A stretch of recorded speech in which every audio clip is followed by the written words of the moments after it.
for the self-renewal, although it has the ability to produce different types of cells, it also have the ability of self-renewal.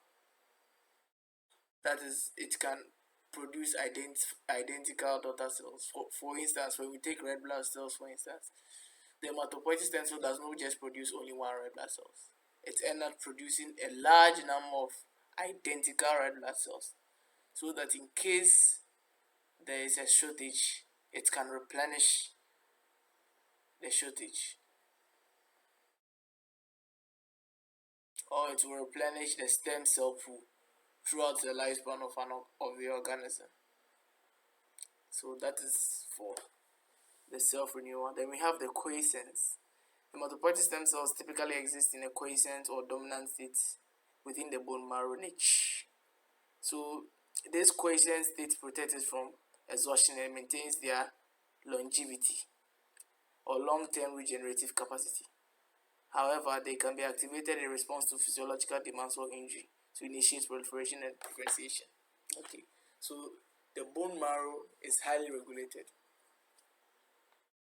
and how, per its location and its environment, it has the ability to be protected from exhaustion, and it also has a long-term regenerative capacity.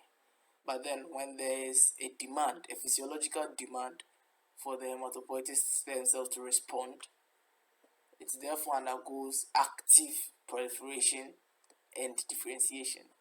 The physiological demand could be as a result of a pathology, or it could be pathological, like cancers, the blood cancers, like the myelomas and the lymphomas. Okay, and then physiological demands, for instance, when there is anemia, then a lot of erythropoietin is released. When there is anemia, a lot of erythropoietin is released. Erythropoietin is a hormone that's responsible for the red blood cell production, and this erythropoietin binds to the hematopoietic stem cells to stimulate the production of red blood cells.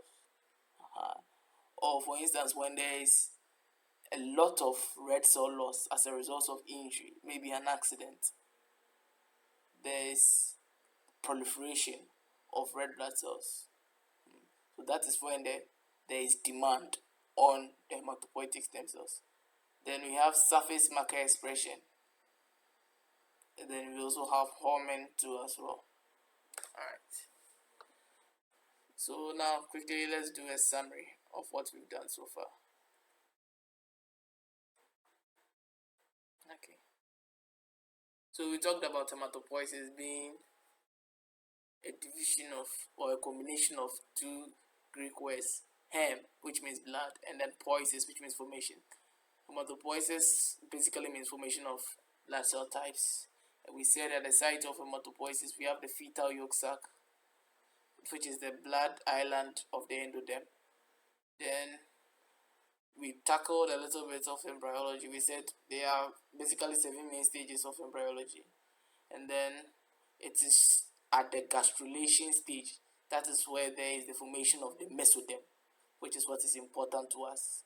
So the mesoderm leads to the formation of the cardiovascular system, and we know blood and blood vessels are also part of the cardiovascular system. So within the mesoderm we have the island of blood, that is where the hematopoietic stem cell is located, and this hematopoietic stem cell is responsible for the production and proliferation of blood cells, differentiation and proliferation of blood cells type. Okay. Then within that, this occur at 0 to 5 months, 0 to 2 months, 0 to 2 months. Okay. And then between 3 to 5 months, that is where we have the liver and then the spleen, extramedullary erythropoiesis. So this one, the erythropoietic position shifts from the fetal yolk sac to the liver and the spleen. And in the liver we have the sinusoids. These sinusoids are made up of, it's a vascular system which is made up of endothelial cells, just like blood vessels, specialized blood vessels. and that is where the hematopoietic stem cells are located or found in the liver. And the spleen too have this network of sinusoid and reticular fibers. And in the spleen we have a part we call the red pulp. That is where the network of the sinusoids and the reticular fibers are found. And this is where the hematopoietic stem cells too are located. And they also are responsible for the production and then differentiation and proliferation of blood cells. Okay. And then, so this diagram indicates the prenatal and the postnatal sites of hematopoiesis.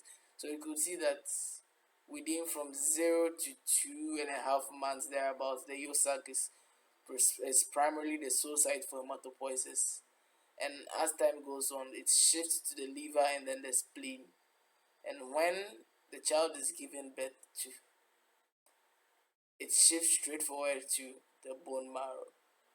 So from birth, from 0 to 10 years, you could see that it begins with all bones, and as the person grows, it shifts.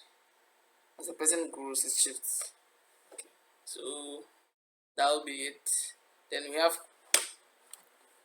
in the bone marrow between 5 to 9 months is all bones, but as the person grows, it begins to shift to different or specific type of bones.